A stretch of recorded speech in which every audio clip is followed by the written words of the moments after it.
Então, pessoal, muitas vezes chega na nossa bancada uma placa-mãe de desktop, chega uma máquina para a gente consertar, que ela está ligando, o cooler está girando, acende até os LEDs da frontal da máquina ficar sendo aceso, só que o que acontece? Não dá vídeo, não dá vídeo. Muitas vezes acontece isso por um detalhe que eu vou passar para vocês agora.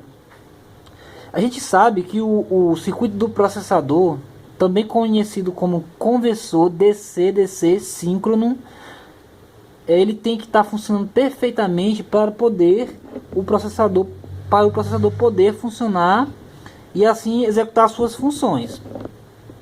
O que acontece? O processador ele consome uma altíssima corrente, como a gente sabe. Por isso que vem aquele coolerzão imenso em cima para dissipar o calor que ele produz. Como ele produz uma alta corrente, o circuito necessita de um divisor de corrente. Para que isso? O divisor de corrente serve para alguns componentes envolvidos nesse processo não aqueçam tanto a ponto de queimar. E aí ele dividindo a corrente entre si, eles vão aquecer pouco, não vão superaquecer e assim não vão correr risco de queimar. Como é que funciona isso?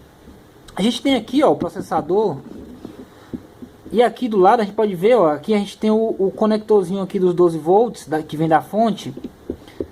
Já ao lado dele aqui, ó, a gente tem uma bobina, outra bobina e outra bobina aqui. E a gente tem outra bobina aqui também do lado que também faz parte do circuito, só que esse circuito aqui ele é separado desse aqui. Como é que funciona?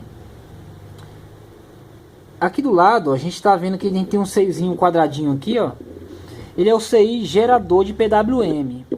Ele gera um PWM em uma determinada frequência que vai chavear esses MOSFETs aqui, ó.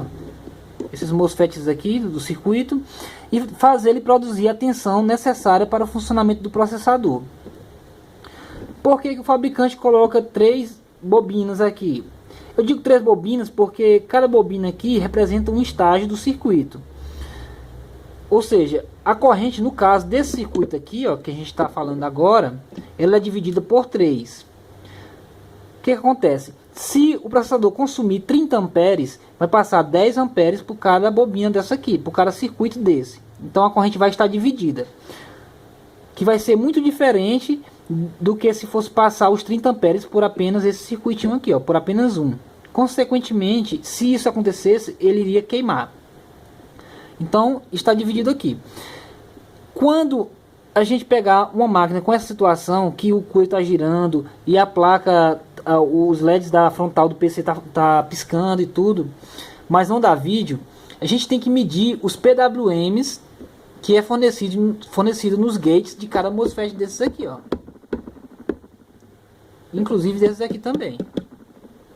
Esse PWM, como eu falei, é fornecido por esse 6 aqui. Eu já peguei muita placa aqui na bancada com esse problema. Quando eu ia medir os PWMs, não tinha PWM em nenhum dos MOSFETs. Consequentemente, o circuito de alimentação do processador estava parado. Isso significa que não tem mesmo como a máquina ligar. E o defeito era apenas esse 6 aqui, ó. Esse 6 aqui. O oscilador de PWM, que ele estava com problema. Então fica aí a dica, pessoal, para vocês, que esse 6 aqui dá muito defeito, mas dá muito defeito mesmo.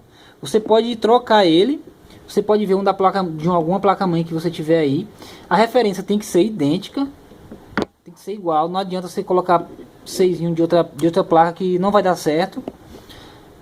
E trocando ele, você vai ter a sua placa mãe de volta. O seu cliente vai ficar bastante satisfeito, porque esse 6 que dá muito defeito por não fornecer o PWM para esse circuito funcionar. No caso desse circuitinho aqui do lado, ó, como eu falei, ele é um circuito separado. Ele também recebe um PWM, mas não vindo desse 6 aqui. Esse PWM desse circuito vem desse 6 aqui do lado, ó. Se vocês observarem aqui próximo dessa bobina aqui, ó, tem um 6 aqui embaixo. É dele que saiu o PWM para chavear esse circuitinho aqui, ó. Como é que eu sei que esse circuito aqui é um circuito chaveado? É muito simples. Toda vez que você vê um 6 alguns MOSFETs, uma bobina e um capacitor. Ali é uma fonte chaveada, é um circuito de fonte chaveada.